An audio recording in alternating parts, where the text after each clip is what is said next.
When I released the video, which had a link to the Discord in the description, so many people joined that it just tripped like Discord's like raid detection thing. It was like your server's probably being raided by somebody. I think everyone who truly loves C also hates it in some way. You have to love it that much to also hate it. Yeah, it's just the kind of thing where I really like the simplicity of C. Like I find it very appealing that there's so little that you can actually do there. The classic like nerd environment. Like we were in this tiny, super hot office. There was like 20 computers in there, just like on all the time, like underneath the desks, on the desks, everywhere. There's like paper everywhere. Stuck in there with two absolutely insufferable nerds like me, and it was great. Let's start easy, and let's start with your background, okay? How did you get into programming in general, and why this type of programming? What have you done? You've done a couple of different things in the past, so maybe talk a little bit about that. Totally. So I started programming when I was like reasonably young, not as young as like some of the other people that you've had on the podcast, but it probably would be like maybe 10 or 11 years old was my first kind of exposure to that type of thing. Yeah, it's young enough. But funnily enough, my first exposure to programming wasn't through like structured programming languages or anything like that. When I was in school, in my classroom in fifth year in school, we had those, I don't know if you've ever seen those plastic, brightly colored plastic Macs, like Apple machines, the all-in-one machines that had a screen and the computer built into the one thing. And they had this brightly colored plastic back that came in like red and yellow and green and stuff like that. Once you look them up, they're like, it's an iconic design. We had those in our classroom. And I had been exposed to computers from quite a young age, because my parents work in academia, and they had bought, the first computer that I had was an Apple II SE at home. So a reasonably old machine, but I loved that little thing as a kid. And so in school, we had Macs in the classroom. These are even back pre-Intel. This was PowerPC chipset days, and they didn't have any games on them. We weren't allowed to play games on them. Of course, all we wanted to do was play games, right? That's what kids want to do with computers. So we figured out ways to play games that didn't involve playing games. Classic example of that is, I don't know if you've ever done this before as a kid, when you're very bored. We did this thing, it was like a one-on-one game. You get two people and you create two folders on the desktop, and you put one person's name on each folder, and you plug two mice into the same computer, and you try and open your folder. And if you open your folder first, then you win, right? You're both controlling the same cursor on the screen with two mice. So it's like this type of stuff that we were doing, right? But we discovered that the computers had this application that shipped on them called HyperCard. I don't know if you've ever heard of it, but it's a reasonably old piece of software that functions sort of like PowerPoint.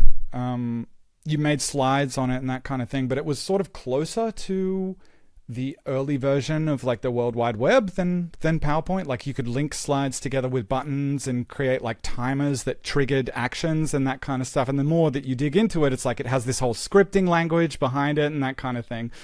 So we started by making basic like sort of point and click adventure games in that, and then progressing to like, you have kids spending more time trying to make games than actually playing the games, right? And that was a total like window into this world of like representing states and logic that I'd never really been exposed to before. And it was just like amazing, that type of thing. And then of course in 2002, might have been 2002 or 2001, Warcraft 3 came out and just changed my life completely, that game. Like it shipped with this incredible map editor that was almost like a game engine, basically. And you probably know, but like a whole bunch of amazing things spun out of Warcraft 3 custom maps. Dota was originally created as a Warcraft 3 custom map, tower defense games, all of that kind of stuff. So I got really into like using the Warcraft 3 map editor, and that had a full like almost visual scripting language built into it and that kind of thing. And I did some crazy stuff with that. Like I I tried to like make a first-person shooter as a Warcraft 3 custom map because I didn't really know how to like program graphics or make anything from scratch, that kind of thing. And around that same kind of time, I think one of my friends at school introduced me to what I assume is like now gone. There was this website called WebMonkey that had tutorials of how to build web technology stuff. So backend, front-end JavaScript, had PHP, I think originally some CGI stuff.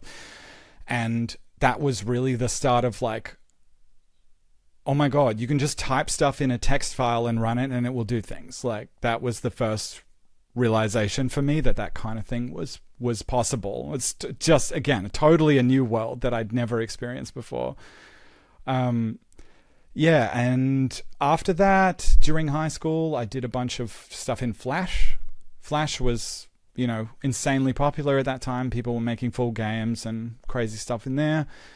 I did a couple of computer classes at high school that unfortunately were run by a teacher who was very, very disengaged. So, of course, in those kind of classes, you end up just being taught by the kid in the class who knows the most rather than by the teacher. But yeah, the funny thing is, I got to the end of high school and I was figuring out what to do for university. And I already, I loved programming at this point. And it just didn't occur to me that you could get paid to do it as a job. Like, which sounds so funny given like where I am in my life now. Like I didn't have any role model. Like I didn't have any adults I knew who were programmers professionally. Like there was no one to like teach me or show me, the kind of career that you can have doing that type of thing. So I did a molecular biology degree at university. And in my first year at university, every single subject that I had was like predetermined. Like I didn't get to choose anything. It was just like you're doing, biology, chemistry, 2 math subjects, that type of thing. And just in my first semester, just only the first semester at university, I had the choice to choose one elective subject, just one single choice. And I was reading the things, trying to choose what I was, maybe I'll do a language, maybe I'll do whatever. And then I saw it's like, oh, they're offering programming classes. And I decided to enroll in a programming class. And it was just so amazing. Like, I think if I looked at the content of it now, I'd be like, God, this is horrible. Like, I'm pretty sure it was like object-oriented Java stuff, the classic university intro stuff. And I just loved it. And I spent way too long doing the assignments and that kind of thing. And then I got my marks back for all my subjects at the end of first semester in university. And I was like, I should probably become a programmer. You were already programming as part of high school, at least in the Warcraft 3 and other stuff. Then you said, then you didn't realize that you can do it in the university. Yeah. You went for computational biology. You managed to get programming class, and then it clicked. It's like, hey, yes. Programming, like it. Exactly. So my mum's a doctor, and I was thinking I would do something related to like medical science or working as an academic in like a biology adjacent kind of field. And it just never really occurred to me that I could become a programmer as a professional. Like it didn't really cross my mind, which is, it's like a funny thing to say. But yeah, I loved it so much that like after I did that course at university, like I'd already been programming just here and there as a hobby for fun. But I really fell down a hole like badly. After that first course, like I can remember in first year university, I started working professionally as a programmer at the same time as going to university. Like I got a job locally working as a programmer. And the first summer break at the end of first year university, I went through this phase where I was like, I want to build some games. So I didn't have any idea how to build games, and I'm not really good at looking for other people's advice. So I was like, I'll just figure it out on my own, right?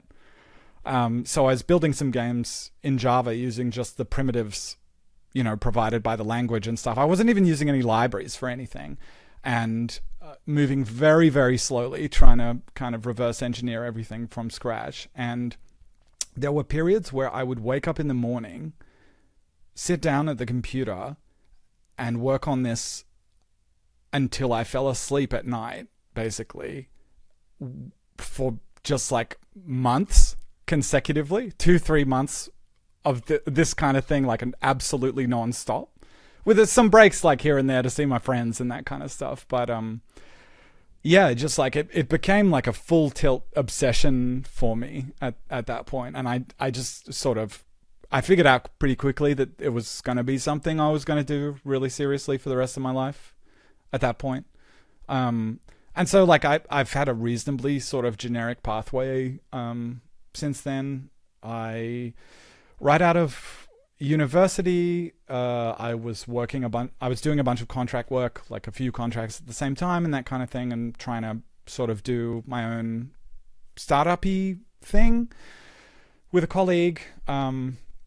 And it was a really interesting experience. We worked very hard on something that was probably a very stupid idea, as you do.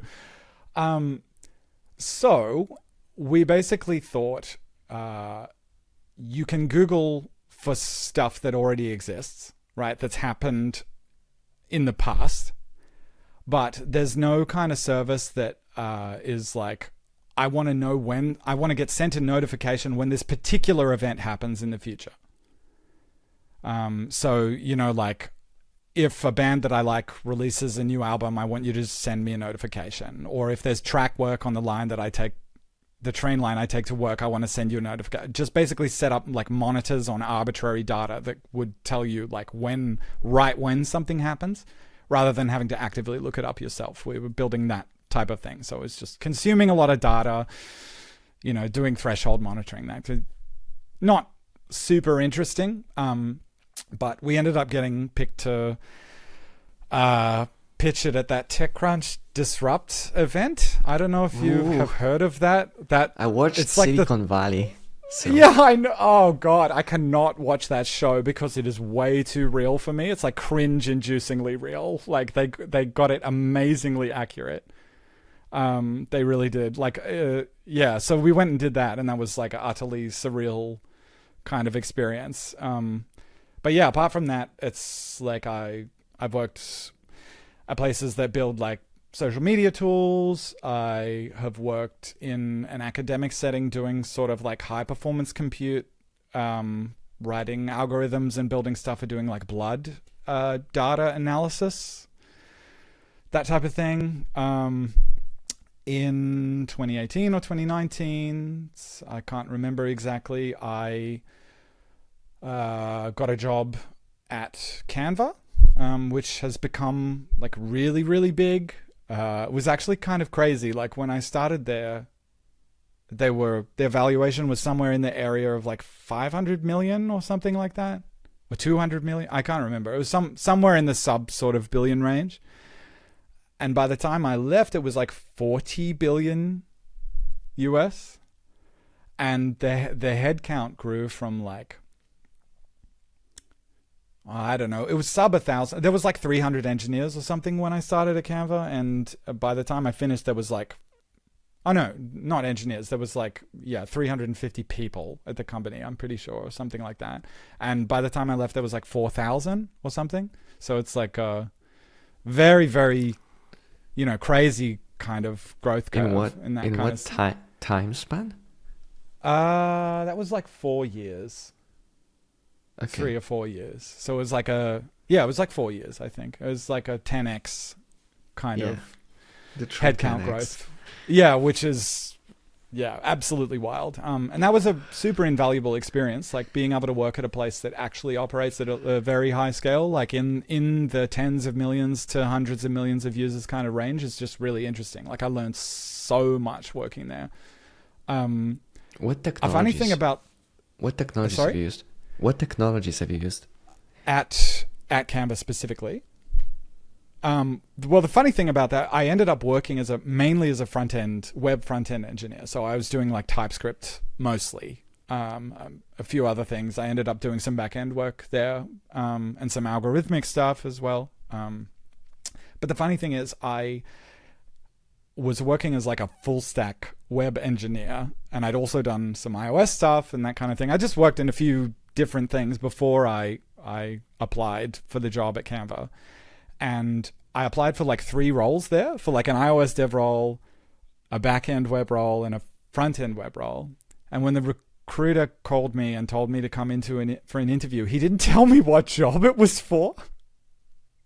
And I didn't realize until I was going to turn up for the thing. And I was like, it's too late to ask now. It's like really embarrassing to ask, like, okay, what is this job I'm actually interviewing for? Like, so I just rolled with it and kind of intuited that it was a front end interview, like during the interview and stuff, which is kind of embarrassing to talk about now. But, yeah, it's interesting. It was right at the beginning of when LeetCode was kind of becoming super ubiquitous at that point. It wasn't like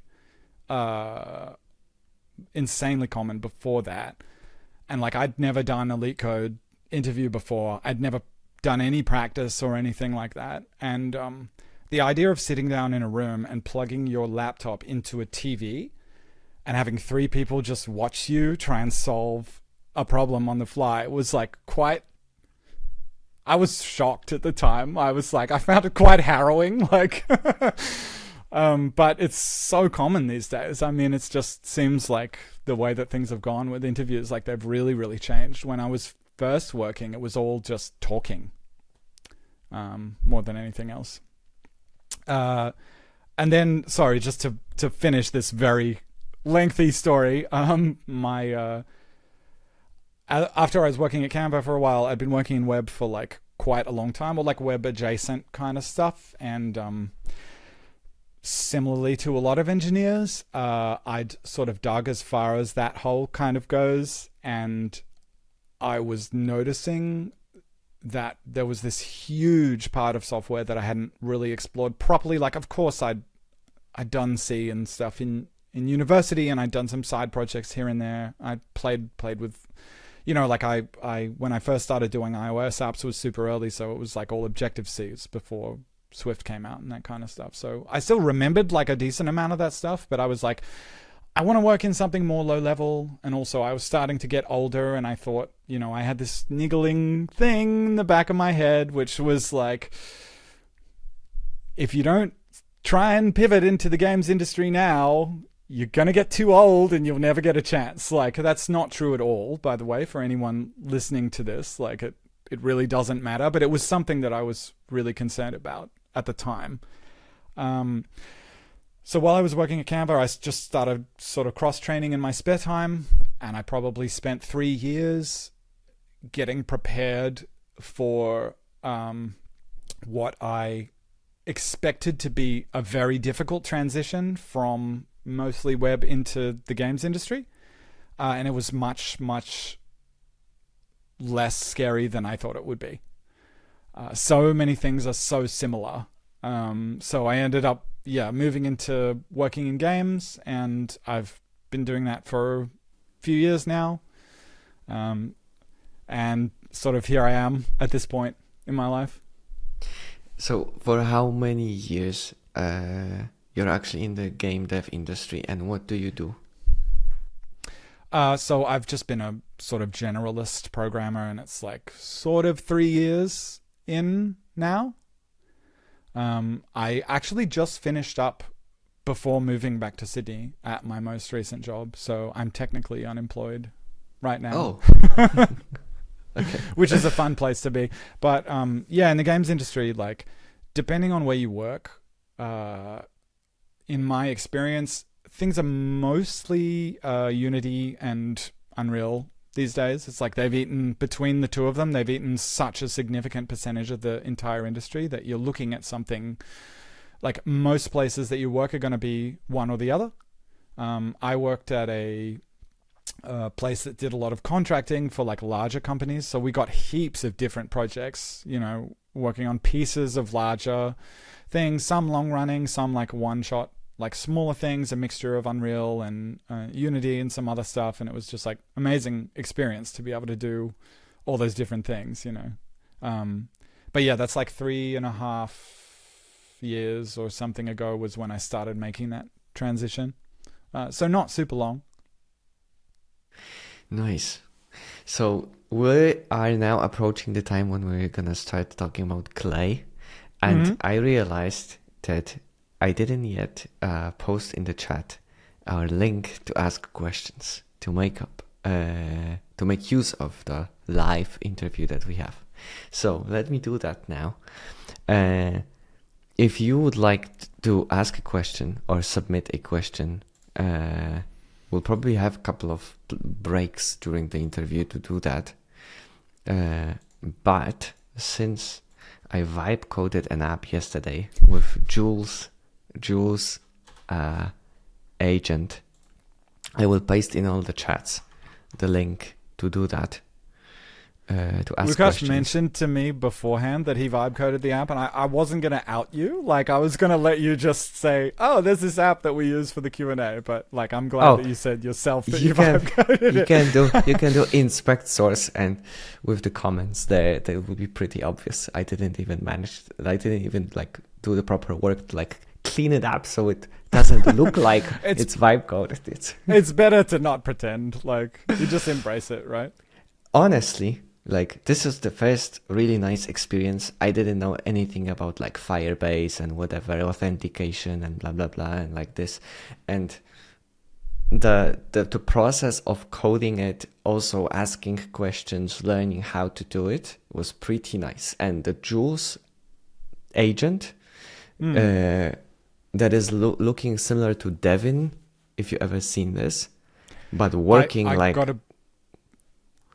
Yeah, I got to be honest with you. I don't know the first thing about that stuff. So all you could be saying, you could be making up words. You could be saying the balloon agent, and I'm using Banana Man to do the thing. Like I don't know the first thing about that stuff. So really, okay. So there is a way now to code with an agent that is sort of like an async stuff, when you say like, can you please do this for me, and then you turn away and brew coffee or whatever, and then you come back 5 minutes and it's like, here's my plan, would you like to review it? And I'm like, of course I'd like to review it. Approved. And you merge it in, and then off you go. So that's a nice way. So I wouldn't be able to do it in one day, using my effort. That was like probably, if you like, it was probably like 3 hours of work, but spread along. And there is an app, and even it looks not bad. So I would say it's quite eventful. You know what's funny? When you describe an agent like that, like it's like it goes away and does some stuff. To me, that sounds like the most genius marketing way to hide the fact that you ran out of hardware. Do you know what I mean? It's like, we can't respond to users' requests in real time anymore. What are we going to do? We ran out of hardware. I know what we'll do. We'll invent this thing called an agent, and then we'll just put the request in a queue, and we'll process it async to like hide the fact that we don't have enough hardware to do it real time. You know what I mean? It just takes, I mean, they're using it all the time. It's more that it just takes so much time that for now it has to be async. It's like, yeah, right. You'll just sit there and stare for like 4 minutes or 5 minutes, and then you'll get a response. And then like, okay, let's do it. And another 4 minutes goes by. So it's like talking to someone on Mars. It's like the incredible round trip latency time. Like, it's just, I'm sending you a message and you're like, okay, 1 alarm call, 2nd alarm call, 3rd alarm call, okay, 4th alarm call, and like you're waiting. I feel like that sometimes when people ask me questions, to be honest. All right, let's lead with the question from the audience then. What inspired you to make Clay in the first place? So the interesting thing is, I think inspiration's kind of the wrong word, because Clay originally was just one of like 6 or 7 little bits of a bigger project that I was working on. I think generally I've found, in my experience at least, the best sort of libraries and utilities end up getting spun out of some larger project, because by building something for a project specifically, you end up having a reasonable set of use cases and constraints that you can use to actually validate the design. You know what I mean? It's exceptionally hard to design something general purpose in a vacuum with no use cases and have it actually be successful. Like it's just very, very difficult to do. So I was working on buzzwords, but I was working on a structure editor for assembly at the time for fun. I like last year, at the beginning of last year, I was feeling just like not burnt out, but I was just feeling tired, having worked like full-time for so long, so many years kind of consecutively, and I just needed to take a break. And so like every normal well-adjusted programmer, I took like 2 months off programming professionally to program for fun. Right. I've always been sort of interested, like a lot of people, like a lot of programmers who are interested in programming at like a meta level. I've always been interested in like programming languages and environments, IDEs, that kind of thing, the tools that we use and how they affect the way that we think. And I have always been interested in this particular kind of idea of making a program, not necessarily a programming language, but an environment that was not based on text. And so the way that most programming languages work is you type ASCII, mostly ASCII text into a file, like byte by byte, and then you have a compiler or an interpreter or something that comes along and reads those bytes, forms them into tokens, and then, you know, starts to use that to actually do the compilation, do the name referencing and turning it into assembly, all that kind of stuff. But like early on in the process, you're basically reading text and converting it into something to be used further down the pipeline. And the idea with something like a structure editor is that you're just a little bit further down from there. So rather than editing text in a file, you're sort of editing some kind of graphical representation of your program that's not text, that you can apply rules to and that kind of thing. So in a loose way, something like Blueprints in Unreal is kind of like a structure editor. But that's much more sort of like at the function level. Like if you look up the term structure editor and you look at some videos and that kind of thing, you'll find really cool things of, you know, sort of like designs where there are blocks nested inside each other and you're using like all these hotkeys to like manipulate stuff and that kind of thing. So I've been interested in structure editors for a long time, and I built like 5 or 6 prototypes of them.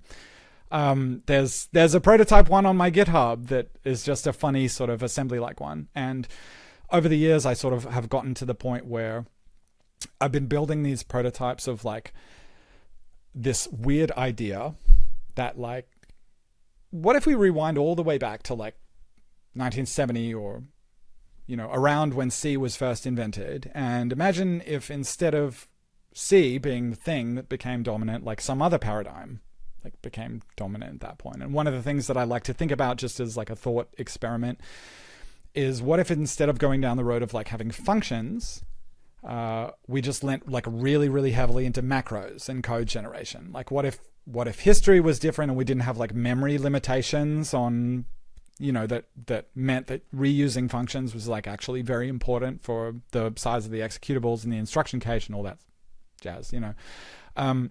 So I've made a couple of prototypes of things where it's like, imagine if you start with assembly and like the editor, you're writing in assembly for your specific platform, and you basically use macros to create the structures that you would use in a structured programming language. Like you make an if statement macro, you make a for loop macro, you make a blah, blah, blah.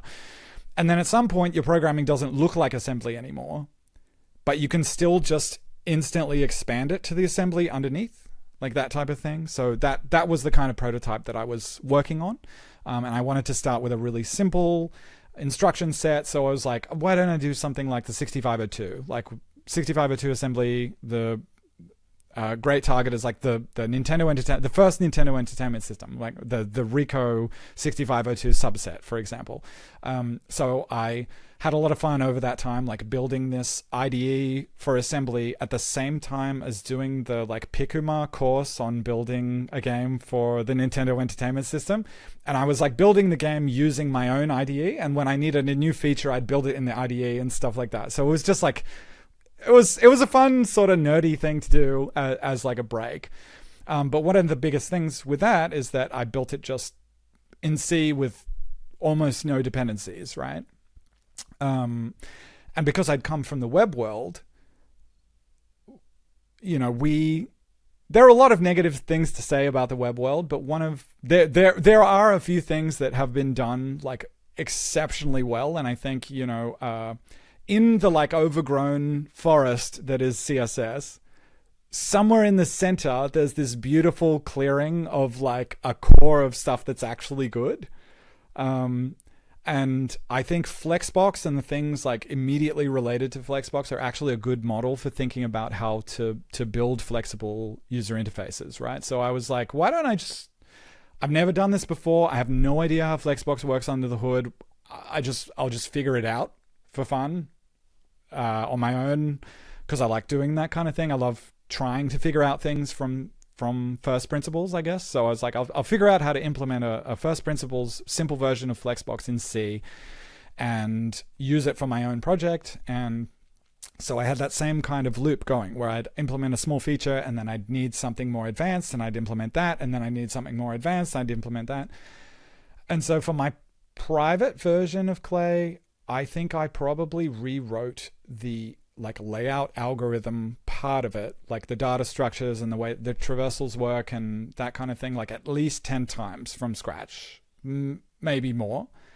And then before I actually decided to release Clay as a library, I probably rewrote the whole code base using the same algorithmic approach, just with different sort of like ergonomics and a different design, like 4 or 5 times.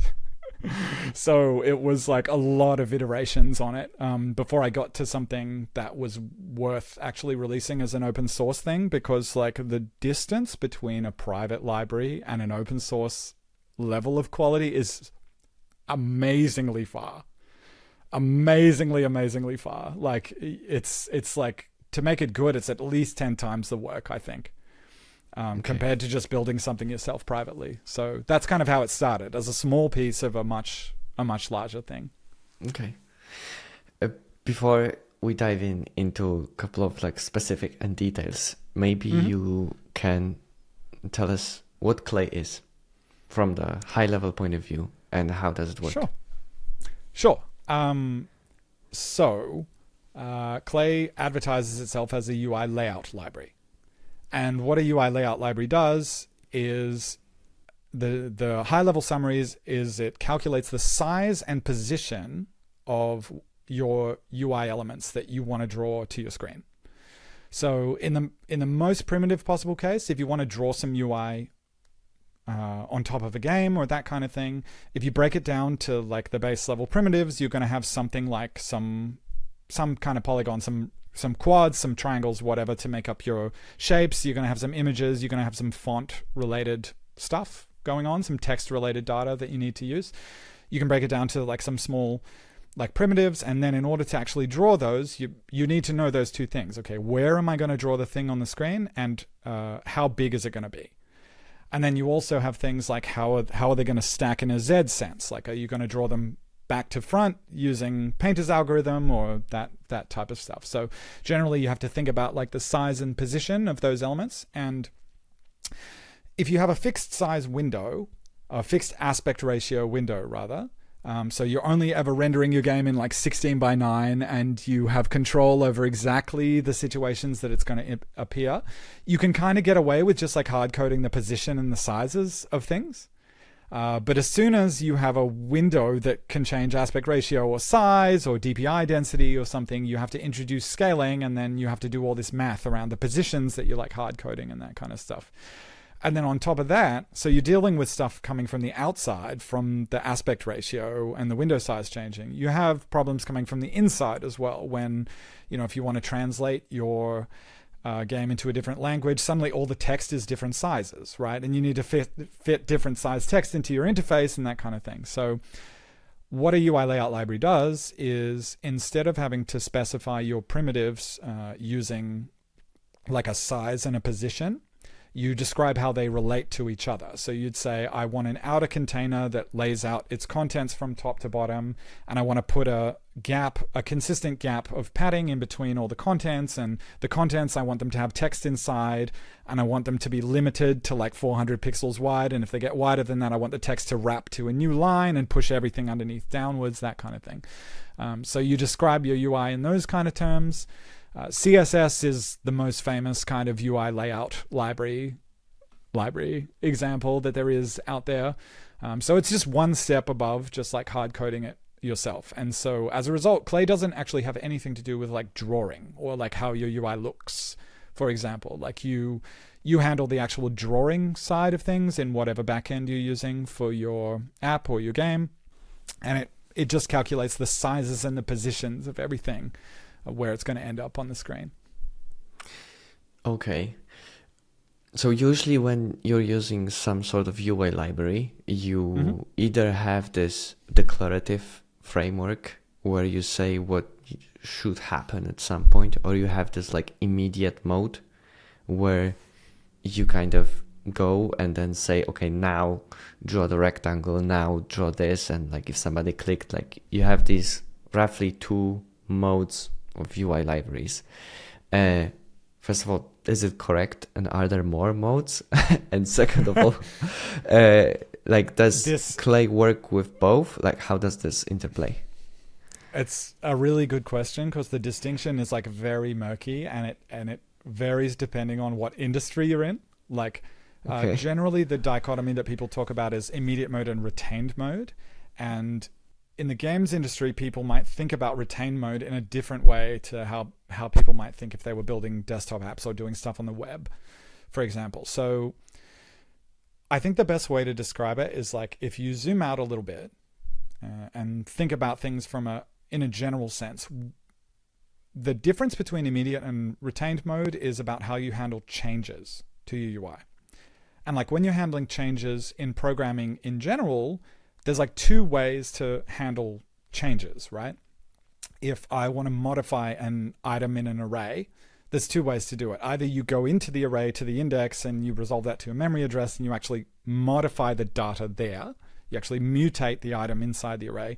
Or you use what's sometimes referred to as like an immutable approach, where you copy the whole array and the copy has the modification in it. So you have the old copy, which is still the same as it was, and you have a new copy with a modification in it. And this kind of choice, whether you're going to copy the existing thing with a modification or whether you're going to modify it in place, is like everywhere in programming. Everywhere, top to bottom, all the way from like way high up in the stack to like way down low. It's like it's a choice that we just have to constantly make all the time. It's essentially the difference between like in C, do you pass a pointer into the thing, or do you pass something by value, have it copied into a function, and then when it's returned, the return value is copied as well. It's primitive. So to give it a less kind of abstract example, if you were trying to make something like an undo buffer, for example, in a program that you're writing, you're making like a program for editing photos, right? And you want to be able to undo any action that you take anywhere in the interface, making new layers, like applying filters, blah, blah, all that stuff. You want to be able to keep a history of how you're going to undo and redo things. The easiest way to do that by far as a programmer is every time you make a change, you take a snapshot of the entire application state, everything in the entire program, and you serialize it. And then when you want to undo, you just deserialize it and regenerate the entire app from scratch in the correct state. Because that will guarantee that the undo will actually work, right? It will actually restore a completely valid state like that. And people do that for lots of different things, right? The problem is that works great if your total app state is like bytes, or in the sort of in the small kilobytes range. Like if you do some napkin math, like 1,000 undo states, if you have a 2 kilobyte total app state, it's like 2 megabytes worth of data that you're going to have for 1,000 undo steps in the stack. It's quite a lot. But if your total app state is like 20 megabytes, you start to get into the like lots and lots of memory being used, and it's like potentially going to be quite costly to regenerate that whole interface from scratch every time you undo something. So the alternative, right, is that rather than copying the whole thing, you store a buffer of changes. You essentially store like deltas saying this particular thing changed, and often what people will do is that the delta will include a way to redo the change and undo the change. So every action that you create in your app that people can take, you need to create a how do I reverse this? How do I go back from where I just was? And often those need to store data in them, that kind of thing. So that approach is obviously much more efficient if you have a giant thing and you're only making small surgical changes, but it's much more fiddly to implement, and you can easily screw it up because if you miss something slightly, you can undo back into an invalid state. And I'm sure that you've seen applications that like you undo and like half the thing undoes. Like the text stays the same color, but the bold undoes, you know, that kind of thing. That's because they'll be using deltas for the undo rather than just serializing the whole state and restoring it. So that's like an example of the cost-benefit analysis that you have to weigh. It's like if you clone your whole thing and make the change there, you can keep both states and you can have a guarantee that both states are going to be correct. And you also don't have to manage the transition. You don't have to think really hard about like, okay, how is this going to change from one thing to another?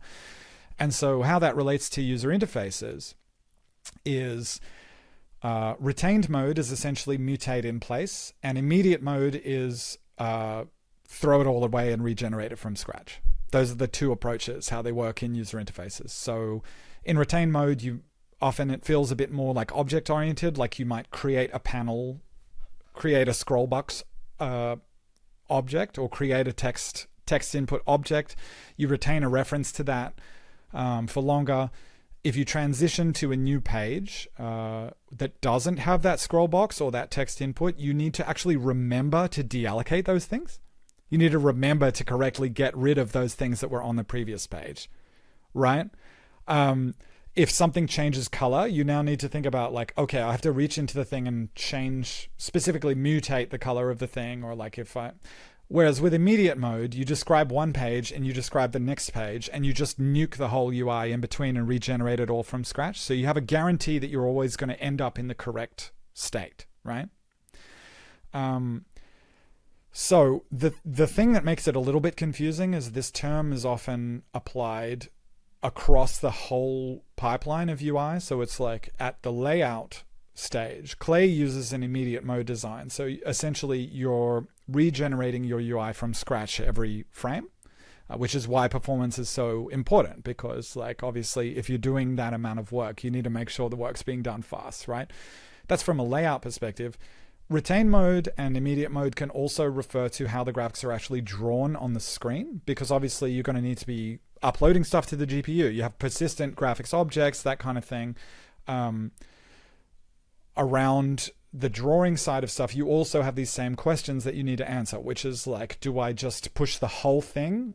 Do I just draw the whole UI from scratch every time? Or do I have these persistent objects that are resident that I'm going to mutate in place rather than having to redraw the whole thing? And I think by this point, historically, drawing UI is just so efficient, and laying out UI is so efficient that people have found that the benefits that you get from immediate mode, the lack of having to think about the granularity of every possible change that you could make, outweighs any of the cost that you would get for immediate mode versus retain mode. Like UI is just like, it's a cheap part of your pipeline from a graphics perspective. It's not free.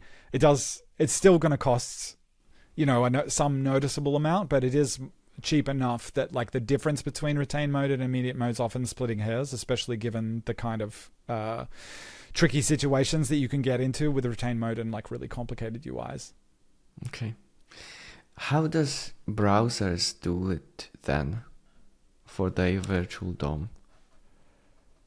Oh gosh, you don't want to hear this. So the browser is a naturally retained mode system. So the document object model, which is what the DOM stands for, right, is a a hierarchy of UI elements that are nested inside each other, and they are persistent, right? They're an allocated tree of objects, and they live in memory, and you can use JavaScript to actually mutate, like, I want to look up this specific thing that's resident in the DOM and mutate it.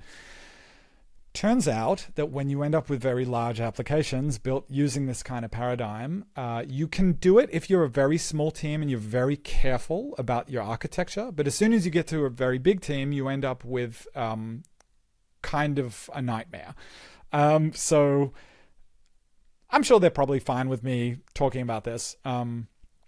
The main editor in Canva, for example, now is built using it's built on top of React, and it uses a bunch of like much more modern techniques to how the first editor was built when they first built Canva, like right at the very beginning when they were doing the prototype. And the prototype system, which was referred to as like editor 1, ended up being just like a single massive JavaScript file.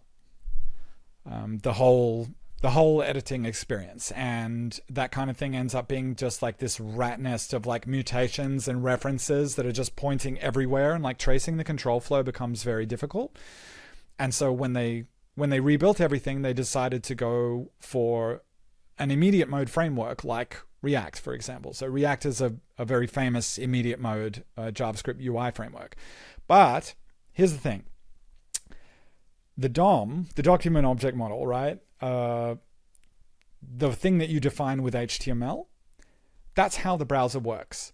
The only other way to draw graphics in the browser is to put a WebGL canvas, or now you can use WebGPU, it's getting more advanced, but you basically replace the entire screen with just like a quad, and you draw the thing on the GPU yourself.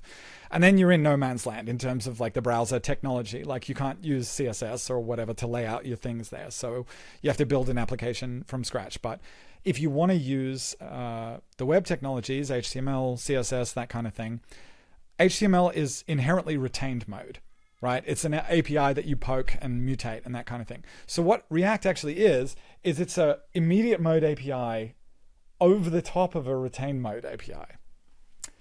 So you define things in immediate mode in React by saying, I have a function, and the function outputs my correct UI given an input state. And so that's generally how immediate mode UIs are defined. They take some data and they spit out some primitives, and you define them with normal programming logic rather than reaching in and mutating some objects. But the problem is, in immediate mode, traditionally, you just blow away the whole interface and regenerate it from scratch, right? Because if you're doing things efficiently, it's not very expensive to do that. Problem is, deleting your entire document in HTML, an entire very complex HTML hierarchy with, all of these styles defined everywhere, is extremely expensive. You can't just do it on every change. Like you can't click a button and delete the whole interface and regenerate it again. It's just way too slow.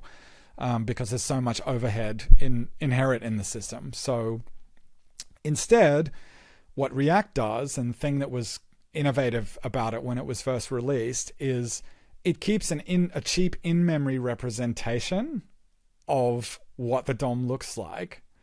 And when you run your immediate mode code, it generates a new immediate mode representation internally using its cheap format, and it diffs the two generated trees, and it uses the diffs to then do cheap like individual updates to through the retained mode API of the DOM. So we end up with just these layers built on top of each other, basically. But the reason that React became so popular in the first place was because immediate mode is just like so much more ergonomic to use. So yeah, it's an interesting situation in the web at the moment. I think more than anything, they've arrived at a situation where they've got the right idea with lots of things, but it took so long to get there, and there's so much backward compatibility that rather than the ideal approach just being the thing that's actually built into the standard, the correct approach is usually like a shim that's built on top of the old incorrect approach, and it's just sort of stayed like that for a long time. It's very, very hard to get away from in like long running backward compatibility scenarios like that, I think. Yeah. Okay. Let's get back to Clay then. Clay, a layout library, is allowing you to specify the layout rules, but does not make draw calls itself, right? It's a sort of thing that when I tried to first use it was like a bit of not a headache, but like I needed a moment to think about it, how to wrap my head around it. So you need a backend, and you can plug in your backend. So, and you will use the Clay to structure the layouts and rectangles and containers and stuff like that. Yes. For the backends, how does this work? That you can translate everything into a different backend quite efficiently, and like the same format at the layout level will be applicable to every other thing. Like it seems like a lot of work trying to make every other backend work in the same format. Yeah, I guess compatibility across different backends all depends on how specific you are with your spec, right? Like if the spec is exhaustively detailed, then you can implement backends that all implement it correctly, right? Luckily, the thing that Clay spits out is very simple. Clay basically returns you like a command buffer that says, draw a rectangle at this coordinates on the screen with this color, with this corner radius kind of thing. And then draw text with this font ID and with this size and with this color at this point and that kind of thing. So there's only something like 5 or 6 different types of commands. It's exceedingly simple, and it's actually a fun little exercise for whatever backend you want to just try implementing it yourself. Like, because luckily, quads aren't hard to implement. No matter how primitive your backend is. I mean, rounded corners can give you a little bit of grief depending on how accurate you want to go with it and that kind of thing, and anti-aliasing and that type of stuff. But generally, it's very straightforward. And these days, like, it's crazy how many backend renderers people have contributed. It's really amazing. Like, there's stuff for Raylib and Sokol, and there's a DX12 thing and something for the Playdate, and I've seen people running it on the Dreamcast and the PSP and the 3DS, and just like, yeah, it's crazy. Like, but I'm amazed at what people can do with that kind of stuff. Okay, awesome. Even for the Playdate, which is like 1D, like either black or white, and also the size doesn't really change that much. Okay. No, it is convenient for doing stuff though, like if I want to have a box that has list items inside it, or a box that has 5 buttons inside it, and the buttons, I want them to be the same width, and I want them to all have text inside them, and I want the text to all be like centered in the middle of the buttons, and I want the buttons to have the consistent amount of top and bottom padding and stuff like that. If you try to do that manually, it does become a bit of a pain. Especially if you need to make changes later. Implementing it by hand, you can do it at the beginning, but like once you get used to using a layout library and you start to think in those primitives, it becomes much faster to use that type of approach to build UI. Okay. Now, most of it in Clay, most of the stuff you specify are macros, right? Mm-hmm. How do you felt? First of all, macros don't have that, that respect and street cred that the function calls have. Yes. And true. Sometimes, given the support of IDEs, it might suck. But how did you feel about making this all macro based? Especially, you came from a background that doesn't really use much of macros, right? Like web development doesn't really do that. So how did you feel about that? Like laying out the API through macros and then hoping it will work? I can tell you something funny about that, actually. When I first So when I first released Clay, it had a lot more macros than it does now. Okay. Mainly because there was some like cool tricks that I had never been taught that are like sort of esoteric uses in C, and I was doing like a, naive. I'm not a C preprocessor guru by any means, but I got some help from some people, and so there's significantly less now than there were originally when I released it. But the funny thing is that when I first put out Clay, I made an issue of being like, one of the reasons that I made this in C was so that it would be easy to create bindings for other languages. And there are these two cool sort of new languages that I've been playing around with a bit in my spare time, Zig and Odin. And if anyone wants to help me make bindings for either of those languages, your work would be much appreciated, right? And it turns out that the people who enjoy using Odin are like very helpful. And someone like commented like straight away and was like, yeah, like here's like a basic like rundown of like how you could approach this kind of thing in Odin that we talked about with some people on the Discord. And so I was like, oh, that'd be interesting. I didn't realize there was a language Discord. I'm not the hugest Discord user myself. And so I went and found it and jumped in. And like the first thing I saw in the Discord when I logged in was Ginger Bill just like roasting me for using macros so much.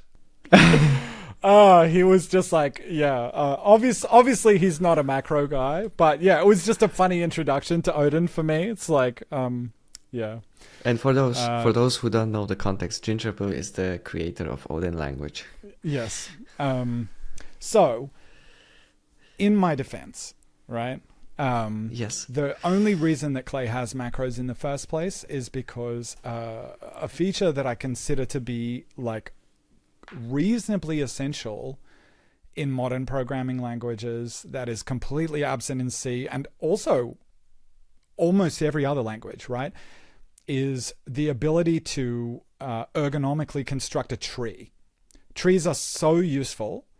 They're used all the time in like declarative kind of approaches to things. And the classic way that we tend to construct a tree in programming languages these days is by functionally using a stack. And the way that a stack looks when you see it in code is that you have like push calls and pop calls.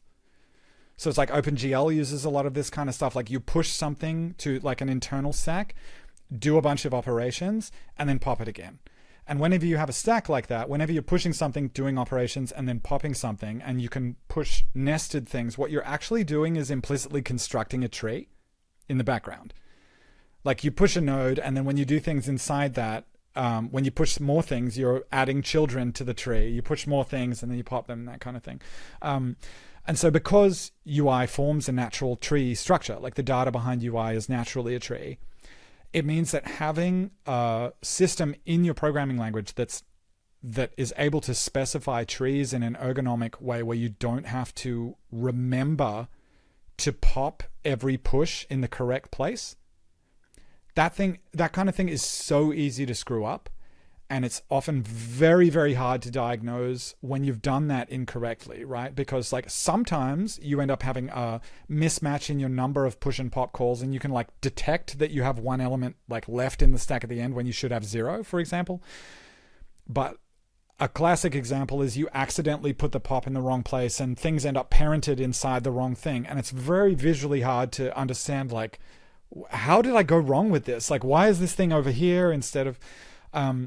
So the way that Clay macros work, and the whole point of them in the first place, is you call the Clay macro with a configuration for a UI element. And then immediately following the call, you put braces. And inside the braces, everything inside there is a child element in the tree.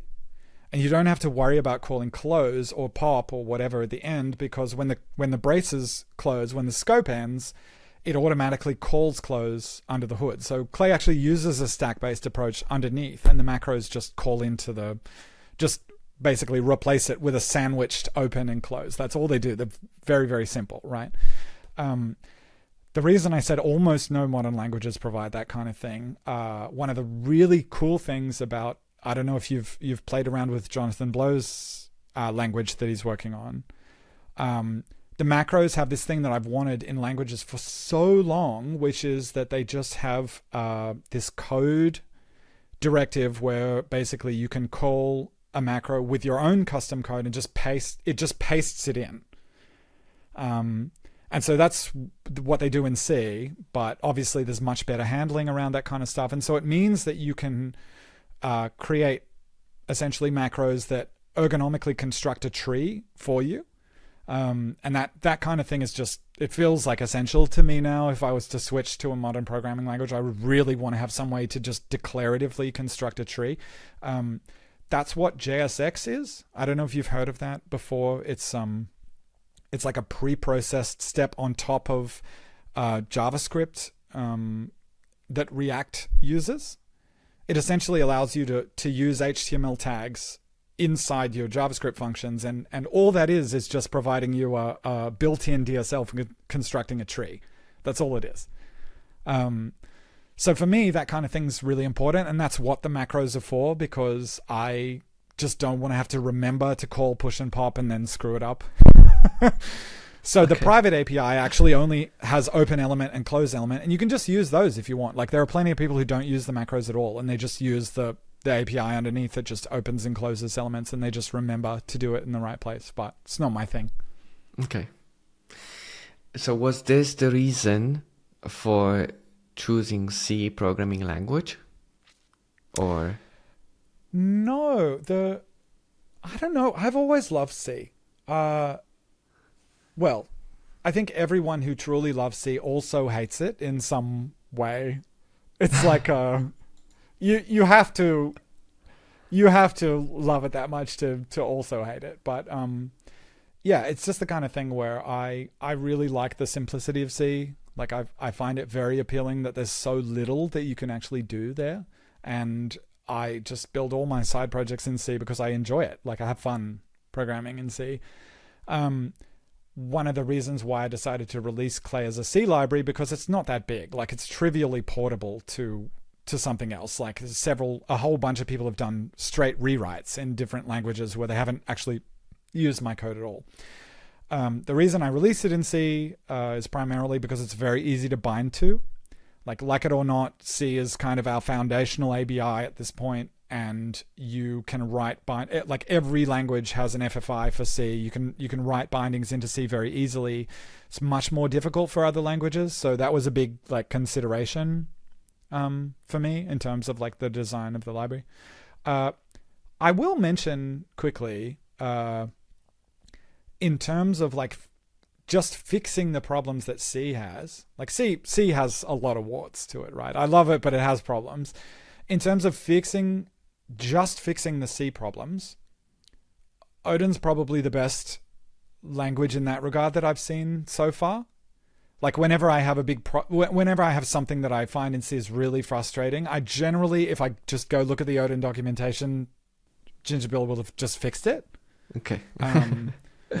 It almost feels, it's like scarily like it was designed specifically to just fix the problems in C and nothing more. I don't know if that was his original motivation or not, but it's just like that's what comes across as the vibe of just using the language. To me, that's how it feels. The large part of Odin design is exactly this, like C, but like mentally healthy for mentally healthy people. Yes, yeah, I can understand that. Yes, but I like to be mentally unhealthy when I program. It helps me stay creative, right? The angst is important. But yeah, the only real thing stopping me from switching from C to something else is like longevity is a big thing to me. Like, I know C is still going to be in here in 10 years, like 20 years even. A lot of people are hoping that it will disappear. It won't. So it's like the longevity and the fact that I know it's going to remain supported, and also just the compatibility from a bindings perspective. Those are the last two things that I'm holding on for, because there are a few new languages now that are really cool, and I think they're going to be great in the next 5 years or so. Can we linger on the C programming language and what you don't like about it, which is a question on the list as well? It's hard to choose the thing that's like top of the list. I I really, really hate null terminated strings. I know some people like them. I think they're a terrible idea. It's potentially, I wasn't there. I didn't understand the original motivation or something. I think paying to store the length as an integer paired with the string is just worth the cost of whatever you would save having an null termination byte. I know there are a couple of other reasons why people like them and that kind of thing, but at this point they're just an entrenched part of the C API. All the library functions expect the strings to be null terminated. If you work with anyone else's code, they're expecting it to be null terminated.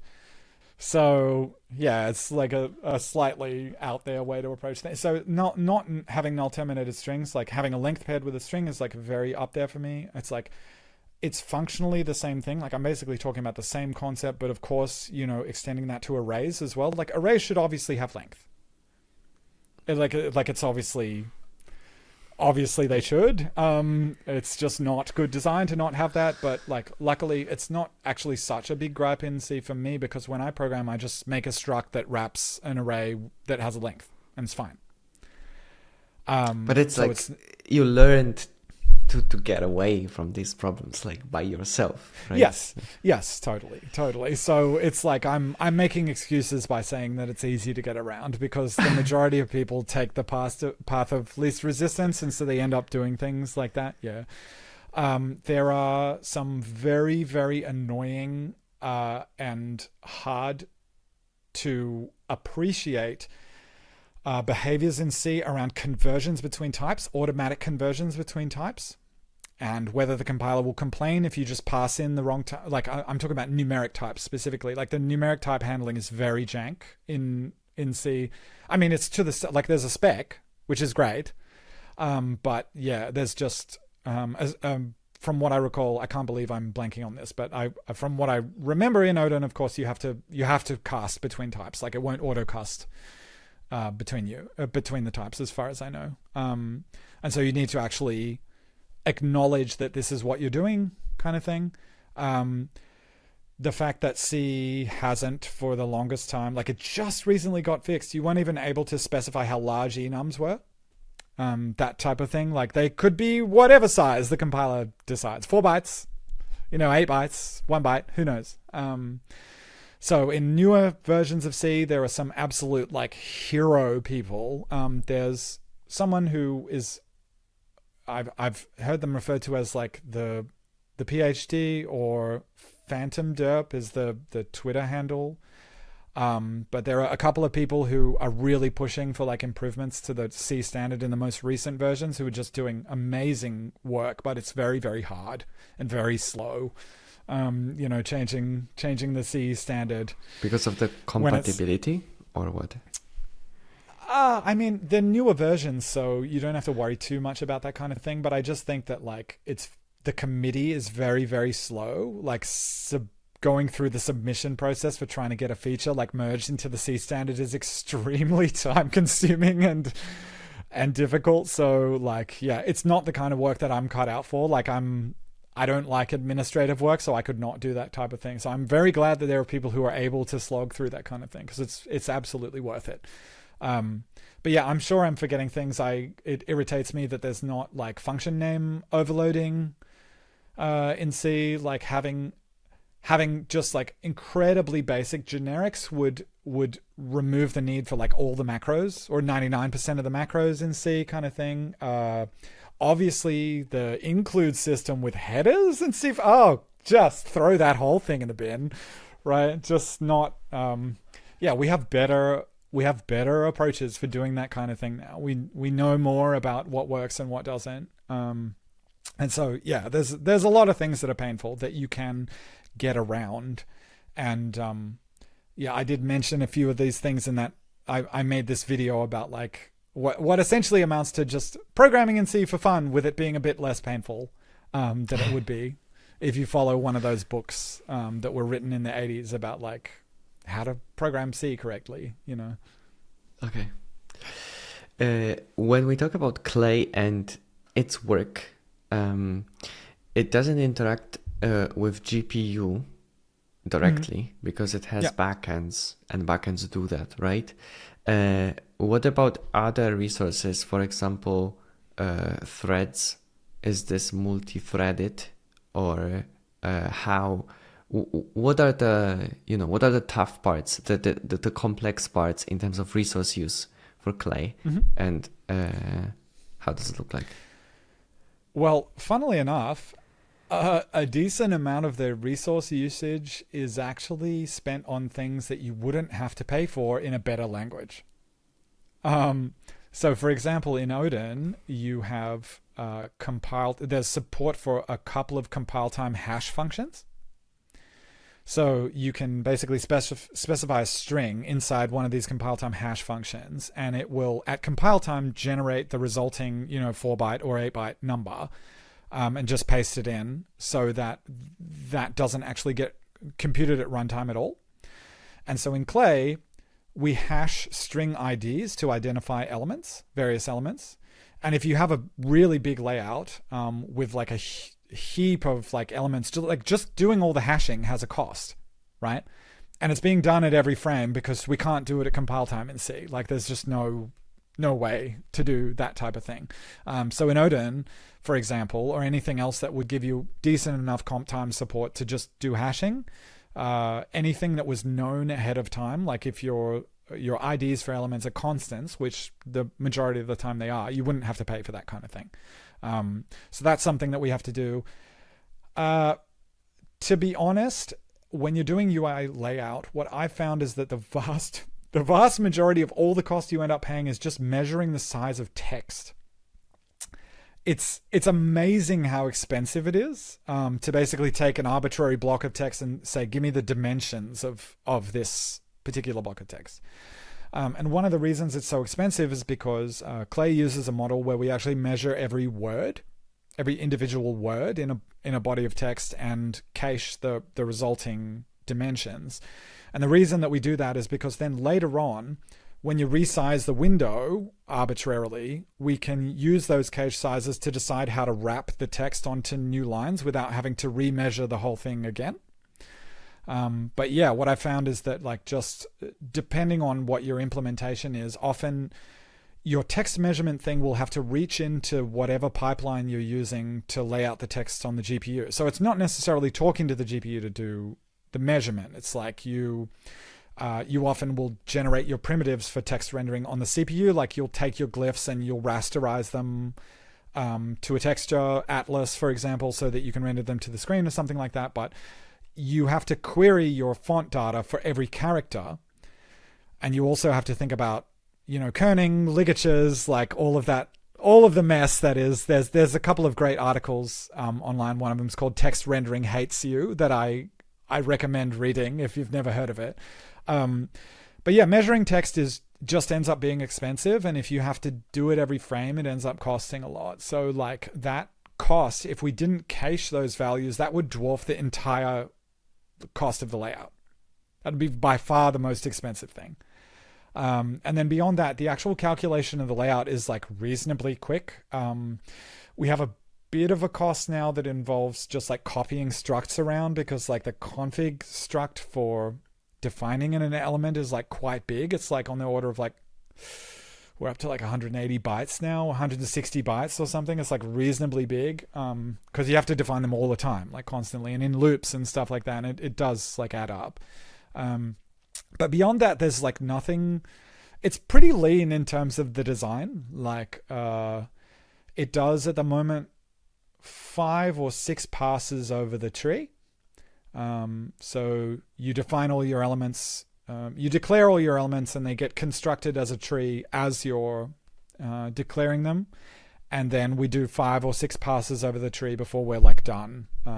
So over an array of 1,000 elements, like 5,000 or 6,000 array iterations, like is not much if you're not doing like super expensive math operations. Like we don't need any square roots or transcendentals or anything like that. So really it comes in pretty cheap. And usually like for an interface that's not like a full application with like thousands of elements on the screen, like I have some pretty complex stuff that pushes my MacBook into the like 2 to 300 like microsecond range for layouts in release mode.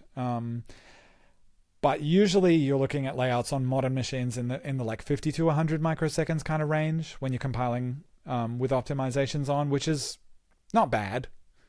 It's not nothing, especially in a very tight frame budget. If you're down to like 4 milliseconds or for your 240 hertz monitor or whatever, like it's not nothing, but it's you can stomach it. And in terms of threading and that kind of thing that you asked about, the Clay doesn't itself use multi-threading because like there's some pretty decent chunky serial dependencies in UI layout in general. Generally things rely on the calculation from the previous thing. So the idea of like splitting that up, I don't know whether you would even be able to do it in a way that would get you any mileage at all. That being said, Clay is built in a way that if you want to, you can have two different UI, completely separate UI hierarchies running on different threads. You could do that if you wanted to. So if you have plugins in your application, it's using context. Okay. Clay has a context feature that basically allows you to put all of the data related to it into a struct and pass it in as an argument, so you can run those two on different threads without them interfering with each other.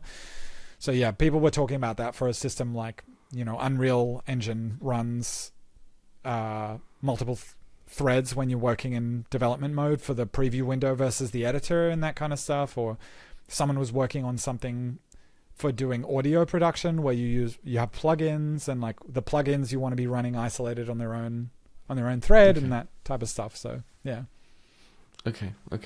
So there was a question from the audience regarding the multi-threading. The latest update laid the groundwork for multi-threading through the support of multiple instances. Is multi-threading impossible within a single instance? Is the work of a single instance fundamentally sequential? So some of that was answered by you already. Yes, I'd say that's pretty much bang on. That's like, I haven't dug into it like very deeply. And when we say sequential, we're talking about sequential from a thread perspective. And when we're talking about from a thread perspective, we're basically saying, are the large units of work sequentially dependent? If we start talking about the very small units of work, we get into the area of like using SIMD and, basically vectorizing to do parallel processing. And I haven't dug into enough of the core layout algorithm could use that kind of stuff. Like we do use SIMD for hashing, for example. There's a simple SIMD hashing function in there that's quite a lot faster than the naive scale-out version. So we do parallelism in that regard, just not at the threading level with the like bigger blocks where you can pay for the overhead of starting up a new thread. I just don't think it's worth it at the like tens of microseconds kind of range. It's like becomes hard to justify the cost. Okay. All right. Regarding the projects that Clay was used for, what would be the ones that pushed the Clay layout library to the limits, like in terms of size? Where have you seen the performance bottlenecks then? It's interesting. I haven't really seen any so far, apart from things that just really should be done some other way. Okay. Like if you put tens of thousands of elements in a scrolling container, you're going to start to see some cost depending on how your machine and like the contents of those kind of things. But generally when you have scrolling and you've got like a scissor, which is like, occluding stuff that's outside, you like a stencil, essentially, generally the way that you want to do it is using this technique that's sometimes referred to as virtualization, which is where you essentially only render what's slightly visible outside the viewport. And if all the elements are the same size, you can trivially use the scroll offset to calculate like which of the first of the items in an array should be rendered and at what position, for example. And when you do that, the cost just kind of disappears. So yeah, I don't see it having a meaningful cost, a really prohibitive cost for any kind of realistic layout that isn't just stepping on like an obvious landmine that has an alternative solution. Yeah. Okay. I'm reasonably happy with it where it is. Like there are some more things that we could do for sure, but it's in a decent enough place now. Okay. In terms of where was it used, do you keep track of like the projects that mentioned that they used Clay? I should keep better track. There is a forum in the Discord that has a bunch of people's like example projects that they're making. There was a really cool like Procreate style like drawing app. People have done some cool stuff, like I said, on a bunch of retro consoles, that type of thing. There's a game that's actually released that was using it, as far as I know, and I can't for the life of me remember it now. I'll look it up later, but you can find it in the Discord there, which is totally surreal for me. Like it was a fun side project, and for it to get to the point that it's at now has just been very bizarre. Yeah. I'm assuming you were recruiting to the Discord channel, so maybe mention how to get the Discord invite. Well, recruiting is a funny way to put it. Like when I say this whole thing has been totally surreal, to give you an idea of the kind of scale, when I first released that YouTube video about Clay, we had this tiny Discord that had like 18 people in it or something. Someone begged me to make one because they wanted to stop. They were probably so annoyed talking at me through GitHub issues, like waiting hours for me to respond to their post on GitHub issues. So they were like, just make a Discord so I can talk to you, kind of thing. So I bothered to make one, and there was like 18 people in there. And when I released the video, which had a link to the Discord in the description, so many people joined that it just tripped like Discord's like raid detection thing. It was like, your server's probably being raided by somebody. Like, we've disabled all these features and blah, blah, blah. But yeah, it was totally wild. There's like 1,300 people in there now, or something. I can't believe it. Like, it's, just very awesome. Yeah, I don't know what to say. Yeah, it's cool. I'm very grateful, but it's also very weird. Okay. For the people that would like to find it, it's Clay Layout Library. Right? That's the name. Yes. Okay. If you go to the GitHub, there's a link to it, like towards the top of the README there. For the open sourceness of this project, how do you handle it in terms of contributions and stuff like that? So we basically have no rules about contributing. Like, anyone can contribute anything they want. They can open a PR, they can open an issue. I'm very happy to take suggestions from people. Like, I'm not approaching this like a benevolent dictator for life kind of situation. I'm very, very open to feedback from other people. I have a certain idea of where I want to go with things, and I've, restated it a couple of times in different places in terms of what I want to do with it. So we kind of use that as like a guide for whether or not things get accepted. My only issue is that I don't have enough time to review all the stuff. There's a lot of issues and PRs and that kind of thing. And I merged a PR a couple of days ago, which is like a terminal renderer backend. So you can use Clay to lay out something in the terminal. It just spits out ANSI control characters to render something in the terminal, which is really cool. But the person opened the PR in like January, I think. And I only just got around to like bringing it up to date and merging it. So I will get there eventually, and please bear with me, but it'll take me a bit of time.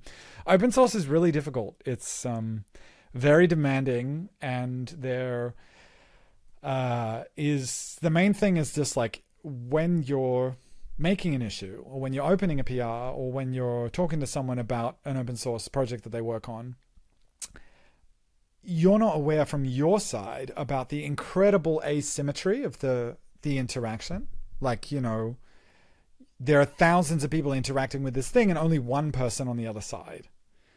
And it's very, very hard to appreciate it from the other side, from the outside. And now that I'm on the inside, I finally kind of appreciate what people say about open source in general and that kind of thing. But I'm just trying to approach it, being friendly to people, giving them the benefit of the doubt where I can. And I found that, people have made amazing contributions. There are people in the Clay Discord who have done, again, the ugly administrative work that I don't want to do, that's like so important, like proper C99 compliance, getting the C++ stuff working correctly, like debugging things on Linux, like, things that I don't use in my day-to-day. And people have just been so amazing about contributing that kind of thing, putting their time and effort into it. I'm so grateful for that kind of stuff. Nice. Discord is growing. Open source situation is growing. You have contributors. Did you manage to find sponsorship for the project? I think the project has some amazing amount, like $25 a month in sponsors at the moment, I think. From GitHub? So it's from GitHub sponsors? which I'm very grateful for. Don't get me wrong. I'm not trying to look a gift horse in the mouth here. But yes, through GitHub. I thought I would just switch it on. Like, I haven't told anyone that there's a sponsorship button or anything like that. I just turned it on just for fun to see what it would be like. And amazingly, some people decided to sponsor me, which is, again, very surprising, but it's cool. And I'm super grateful. But it's not something that I can really afford to work on full time, to put it another way. $25 a month won't get you very far in Sydney at the moment, to put it mildly. Okay. How do you find time for work on Clay? So I used to have a bit more personal time. Now I have 2 kids and I have a lot less personal time. So I essentially, these days I find that I program and I work on stuff that I work on. Like, I really love making educational videos. It's kind of the main thing that I'm doing at the moment. In just like all my spare time. Like, I don't really watch TV or play games or do anything. I have to just do that stuff because it needs to be done, right? And I am actually looking in the near future at a particular other option where I might be able to make more of my own stuff. Like, I'm looking to see if there's potentially something that I can do where I'll be able to support myself full time by doing that type of thing. So we'll see where that goes. But yeah, at the moment, mainly it's just like trying to balance things in the rest of my life to have time for that kind of thing. It's why I end up getting back to PRs so late and that kind of thing, because I'm just fitting it in around the edges. Okay. Now it seems like we're finishing off the part about the Clay. Is there something that you would like to add on top of what we have said about the framework? Not in particular, other than, like, I've stated this exact thing before, but I just thought that I would mention that it's actually very simple the way that it works. It's easy to look at, like, 4,000 lines of C and think, oh my God, I could never understand what's going on in there.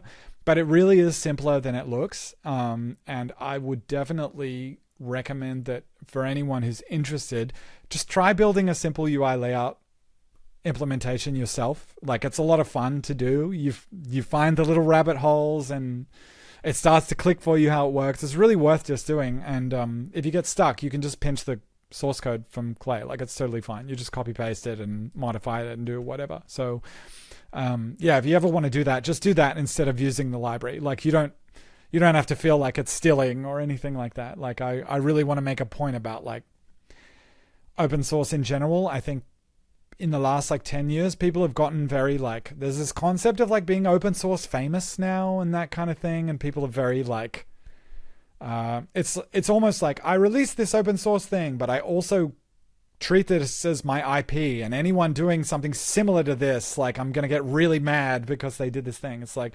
for me, it's like, I want to share the ideas that are in there. I'm just putting it out there and I want people to copy paste bits and port it into different languages and do whatever. Like, to me, that's the cool part of open source. It's just remixing the code, doing what you want to do with it. Okay. What's the license? It's zlib. And the zlib license is very similar to completely do whatever you want, but it has one additional clause, which is that you can't claim that you wrote the original software. That's the only clause. So you can't copy paste the Clay the whole library, re-upload it on GitHub and say, I wrote this. Like, that's the only stipulation in the license. So I like the zlib license. It's my favorite one, I think. With MIT, you can do that? Yes. Yeah. You can do whatever you want. If the license is completely open, you can download an open source project, package it as a paid solution. Say I provide this paid solution for this thing, and then you can just sell it as if you wrote it. You don't have to give any credit or even mention that it came from somewhere else. That's how open source works. Yeah. Okay. So that's the one stipulation of zlib. All right. I wanted to ask you about YouTube videos and generally the content creation side of Clay, but also like personally, what do you like about doing that? How does it work in terms of Clay? Like, do you view this as a sort of marketing angle to reach out and like spread the word about Clay? How do you view this as part of your like? Because on one hand you can spend time developing Clay more, doing more features, or you can work on the marketing side.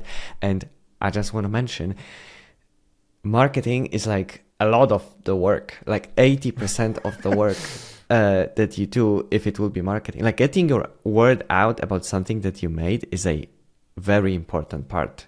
Yes. So absolutely, how do you view this? That's yes, very, very good question that, of course, doesn't have an objective answer. Like, it depends on everyone's opinion and their situation and that kind of thing. But I started making programming videos on YouTube because I love teaching. As I became more senior as a programmer, I found that the part of the job that I started to like the most was like mentoring newer people.